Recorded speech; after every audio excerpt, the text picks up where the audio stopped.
முக்கிய செய்திகள். சங்கரன்கோவில் தேர்தலில் தேமுதிகவுக்கு மார்க்சிஸ்ட் கம்யூனிஸ்ட் கட்சி ஆதரவு. தேமுதிக வேட்பாளரை ஆதரித்து பிரச்சாரம் செய்யவும் முடிவு.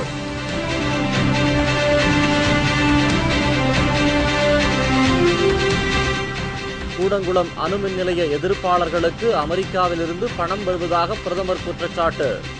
நிரூபிக்கவில்லை என்றால் பதவி விலக தயாரா? போராட்டக் குழு சவால்.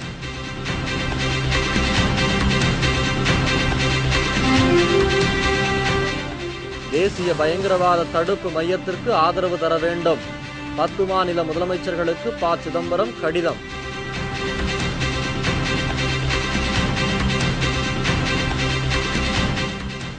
தேடப்படும் குற்றவாளியாக அறிவிக்கப்பட்டுள்ள வழக்கு.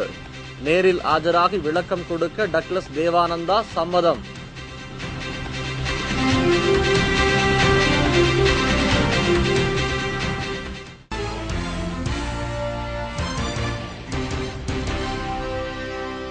வணக்கம்.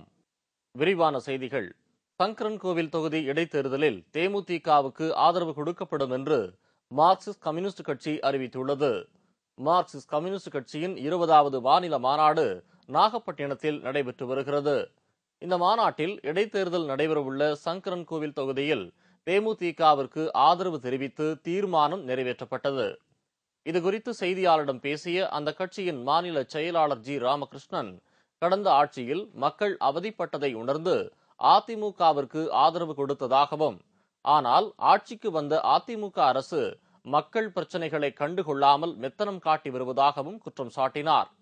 அண்மையில் உயர்த்தப்பட்ட பால் மற்றும் பேருந்து கட்டண உயர்வால் மக்கள் பெரும் துன்பத்தை சந்தித்து வருவதாக தெரிவித்த ராமகிருஷ்ணன், அதிமுக அரசு அமல்படுத்தியுள்ள 10 மணி நேர மின்வெட்டிற்கு கடும் கண்டனம் தெரிவித்தார். தமிழ்நாட்டில் அதிமுக ஆட்சி பொறுப்பேற்ற பிறகு மக்கள் மத்தியில் பெருத்த எதிர்பார்ப்பு. ஆனா இவர்களும் பாத்தீங்கன்னா உங்களுக்கு பஸ் கட்டணம் உயர்வு, வாழ்வு உயர்வு, மின்கட்டணம் உயர்வு, ஏற்கனவே சொன்ன சட்டம் ஒழுங்குல பெரிய முன்னேற்றம். இதன் காரணமாக வரும் 18ஆம் தேதி நடைபெறவுள்ள சங்கரன்கோவில் தொகுதி இடைத்தேர்தலில் தேமுதிகவிற்கு மார்க்சிஸ்ட் கம்யூனிஸ்ட் கட்சி ஆதரவு கொடுக்க உள்ளதாகவும், தேமுதிக வேட்பாளர் முத்துக்குமாரை ஆதரித்து தாம் பிரச்சாரம் மேற்கொள்ள உள்ளதாகவும் ஜி. ராமகிருஷ்ணன் தெரிவித்தார்.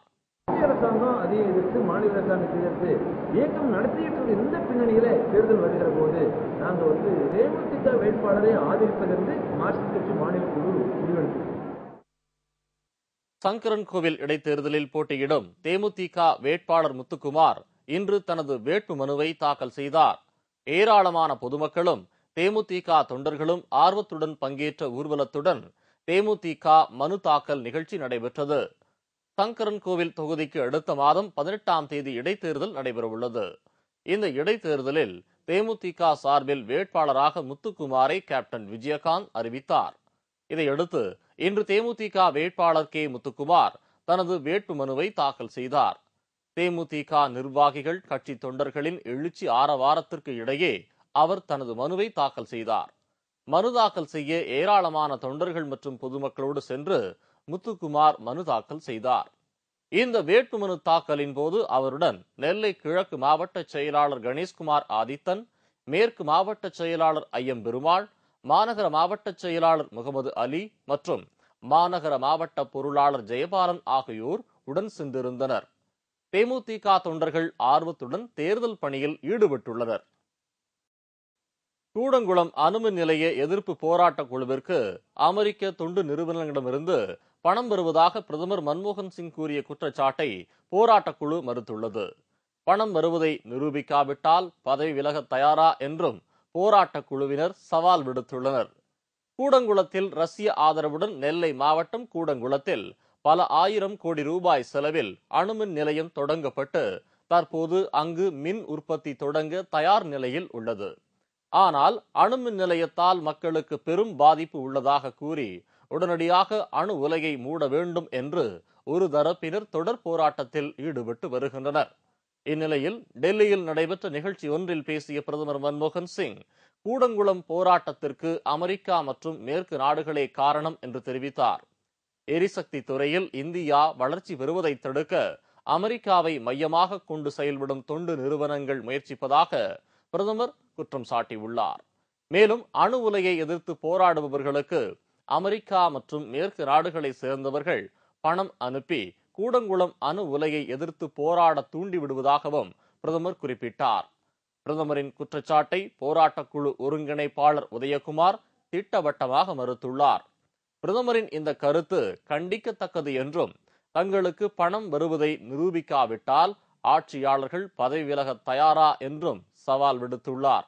பிரதமருடைய இந்த குற்றச்சாட்டை அவர் நிரூபித்தால் எந்த விதமான தண்டனைக்கும் இந்த போராட்ட குழுவை சார்ந்த நாங்கள் தயாராக இருக்கிறோம். அப்படி இதை நிரூபிக்க முடியவில்லை என்றால் இந்த மனிதர் அரசிலிருந்தும் அரசியலிலிருந்தும் விலக தயாரா என்று நாங்கள் கேட்கிறோம். எந்த அடிப்படையும் இல்லாத அசிங்கமான குற்றச்சாட்டு. ஒரு நாட்டினுடைய பிரதமர், 120 கோடி மக்களுடைய தலைவர் இவ்வளவு அசிங்கமாக தரம் இறங்கி ஒரு சாதாரண அமைச்சர் போல பேசுவது அருவருப்பாக இருக்கிறது. இது வன்மையாக கண்டிக்கிறோம். இதுபோன்ற தவறான பிரச்சாரத்தில் தங்களது போராட்டம் ஓய்ந்து விடாது என்றும் குறிப்பிட்டுள்ளார். அமெரிக்காவுக்கும் எங்களுக்கும் சம்பந்தம் கிடையாது. நாங்கள் இந்திய மக்கள். நாங்கள் எவனிடமும் காசு வாங்கி கொண்டு அலைகின்ற காங்கிரஸ் கைக்கூலிகள் அல்ல. நாங்கள் எங்களுடைய எதிர்காலத்திற்காக, எங்களுடைய எதிர்கால சந்ததிகளுக்காக உண்மையாக போராடுகின்ற இந்திய குடிமக்கள். தயவு செய்து பிரதமர் இதை புரிந்து கொள்ள வேண்டும். இதனிடையே செய்தியாளரிடம் பேசிய மத்திய இணை அமைச்சர் நாராயணசாமி, போராட்ட குழுவினருக்கு வெளிநாடுகளில் இருந்து நிதி வந்ததற்கான ஆதாரம் கிடைத்துள்ளதாகவும் அது குறித்த விசாரணை விரைவில் நடைபெறும் என்றும் குறிப்பிட்டுள்ளார். In fact, the US-based NGOs and also Scandinavian countries-based NGOs have sent money to the nearby the Kudangulam area, Tuticorin, Tirunelveli and other places to some of the Indian-based NGOs.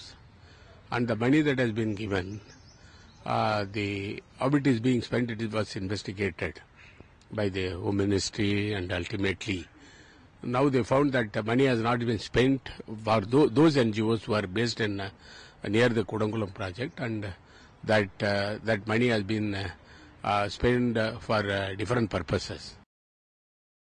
தேசிய பயங்கரவாத தடுப்பு மையம் தொடர்பாக 10 மாநில முதலமைச்சர்களுக்கு மத்திய உள்துறை அமைச்சர் சிதம்பரம் கடிதம் எழுதியுள்ளார். தேசிய பயங்கரவாத தடுப்பு மையம் அமைக்கும் மத்திய அரசின் முடிவிற்கு மேற்கு வங்கம், குஜராத், பீகார், ஒடிசா உள்ளிட்ட 12 மாநில முதலமைச்சர்கள் கடும் எதிர்ப்பு தெரிவித்து வருகின்றனர். அண்மையில் பிரதமரை சந்தித்த மம்தா பானர்ஜி, மாநிலங்களின் உரிமையை பறிக்கும் நோக்கத்தில் கொண்டு வரப்படும் இந்த திட்டத்தை உடனடியாக கைவிட வேண்டும் என்று வலியுறுத்தினார். இதேபோல் பீகார், கர்நாடகா, தமிழ்நாடு உள்ளிட்ட மாநில முதலமைச்சர்கள் பிரதமருக்கு கடிதம் எழுதி தங்கள் எதிர்ப்பை பதிவு செய்துள்ளனர். இந்நிலையில் மேற்கு வங்கம், பீகார் உள்ளிட்ட 10 மாநில முதலமைச்சர்களுக்கு மத்திய உள்துறை அமைச்சர் ப. சிதம்பரம் கடிதம் எழுதியுள்ளார். மத்திய மாநில அரசுகள் ஒருங்கிணைந்து செயல்படுவதன் மூலமே பயங்கரவாதத்தை வேரறுக்க முடியும் என்றும், அதற்கு இந்த தேசிய பயங்கரவாத தடுப்பு மையம் அவசியம் என்றும் கூறியுள்ளார்.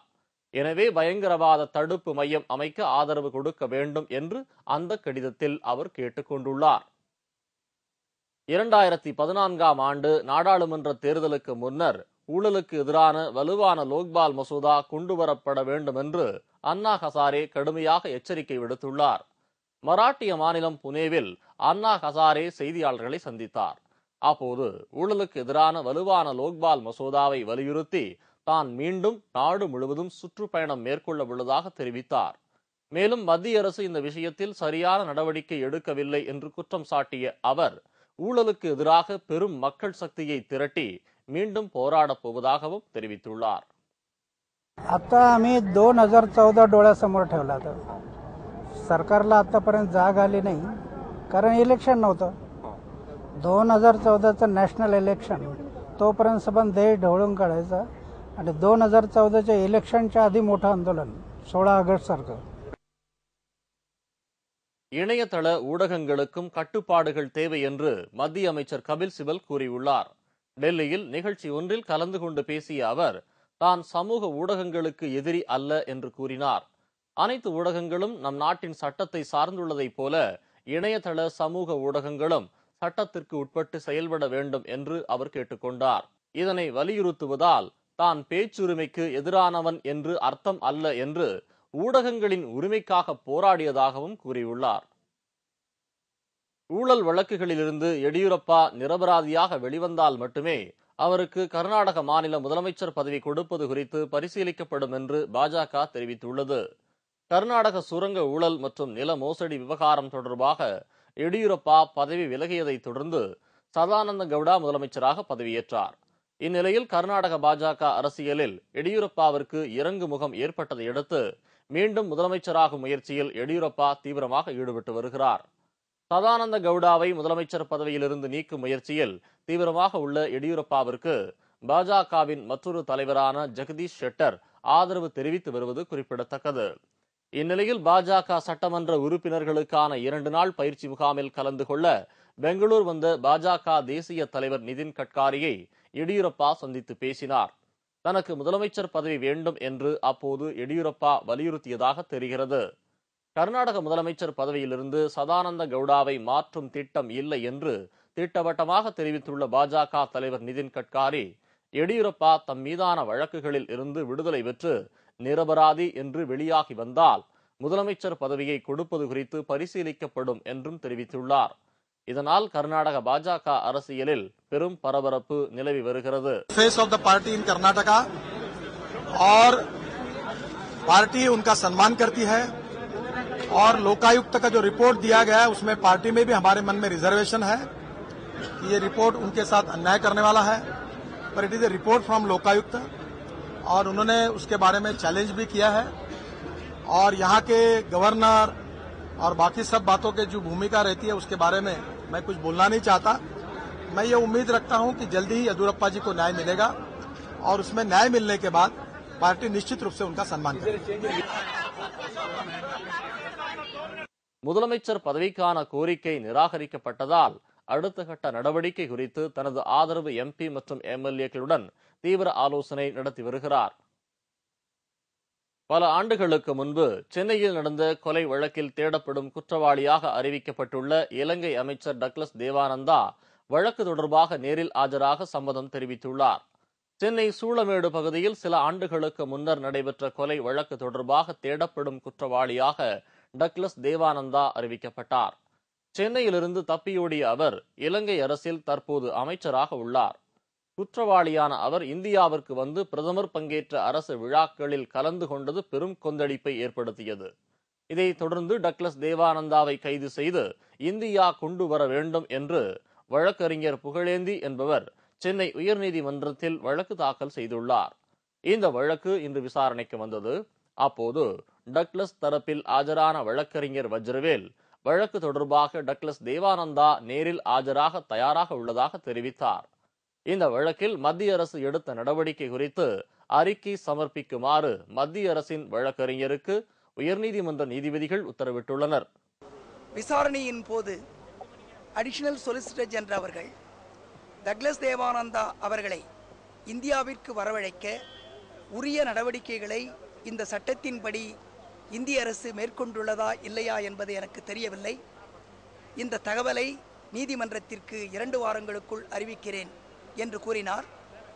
இருதரப்பு வாதங்களையும் கேட்ட நீதிபதிகள் இந்த வழக்கை 2 வாரத்திற்கு பின்னர் ஒத்திவைத்தனர். அப்பொழுது உரிய ஆணையை நாங்கள் பிறப்பிப்போம் என்று நீதிபதிகள் கூறினர்.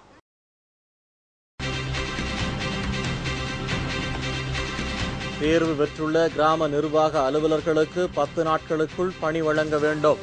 தமிழக அரசுக்கு சென்னை உயர்நீதிமன்றம் உத்தரவு.